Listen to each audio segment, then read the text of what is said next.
Friends, welcome to Darshan Vasu's kitchen. இன்றைக்கி நாம் ஒரு லஞ்ச் மெனு தாங்க பார்க்க போகிறோம். சுட சுட சாதம், முருங்கைக்கீரை கடையல், கத்திரிக்காய் முருங்கைக்காய் பலாக்கொட்டை போட்ட பொரியல், ரொம்ப டேஸ்ட்டாக இருக்குங்க. இது மிளகு வறுவல் பண்ண முட்டை வறுவல், ரசம், மிளகு ரசம்,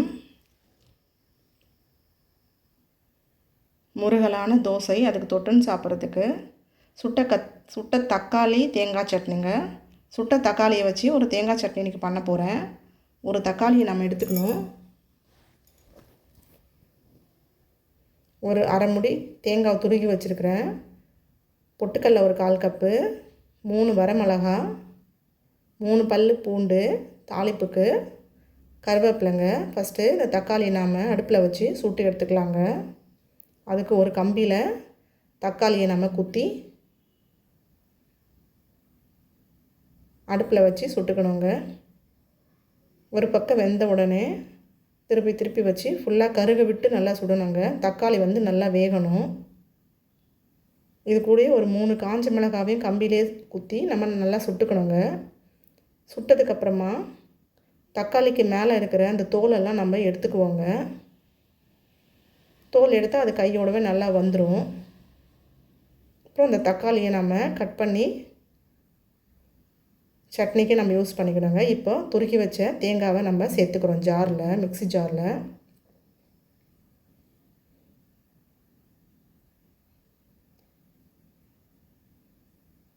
இந்த சட்னி ரொம்ப சூப்பராக இருக்குங்க.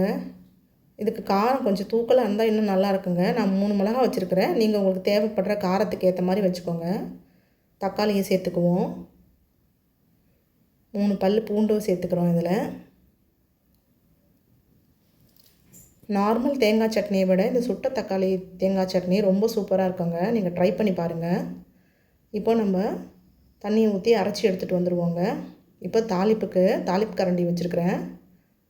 எண்ணெய் ஊற்றி கடுகு போட்டு கடுகு நல்லா வெடிச்சதுக்கப்புறமா ஒரு கொத்து கருவேப்பிலையை சேர்த்துக்கிறேங்க. இதை நம்ம சட்னியில் எடுத்து தாளிப்பு கொடுத்துக்கலாங்க. இந்த டிஷ் உங்களுக்கு பிடிச்சிருந்ததுன்னா நீங்கள் ட்ரை பண்ணுங்கள். தர்ஷன் வசூஸ் கிச்சனுக்கு சப்ஸ்கிரைப் பண்ணிக்கோங்க. உங்கள் ஃப்ரெண்ட்ஸ் அண்ட் ரிலேட்டிவ்ஸ்க்கு ஷேர் பண்ணுங்கள். சட்னி ரொம்ப சூப்பராக இருக்குங்க. கமெண்ட்ஸில்